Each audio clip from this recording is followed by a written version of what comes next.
Okay, let's talk about the Permalip implants. So the Permalip implants are a permanent solution to augmenting your lip volume. What they are is they are little silicone gummy bear, or like gummy worms basically, and they come in multiple different lengths and 3 different diameters.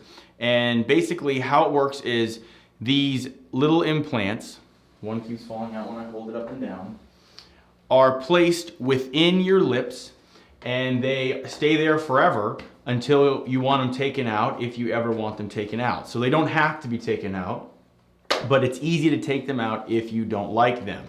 How they are placed is tiny little needle sticks are done on each side of your upper and lower lip, and a special passer is passed from one side of the lip to the other to make a tunnel. The implant is grasped and slid back to the center of each lip, and then those little tiny incisions are closed with about 1 stitch each, the little needle stick incisions, and that is it. So it's a very simple procedure. It doesn't require any anesthesia other than numbing cream and lidocaine injections.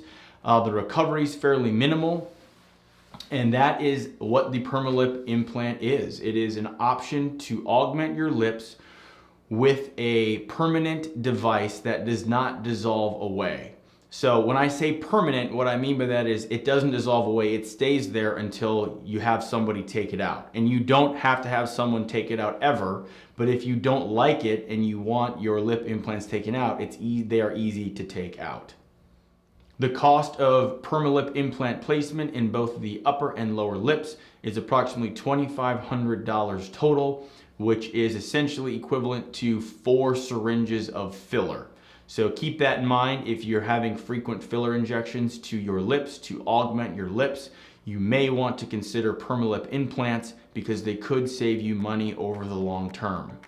To learn more, check out our website where you can upload your photos and concerns as a virtual consult. You can also check out our price estimator to get pricing information for all the various procedures we offer. And finally, if you'd like to have your questions answered on a future podcast or Q&A video session like this, please leave a message on our SpeakPipe. You can go to our blog page and our SpeakPipe is located there. Thanks for listening.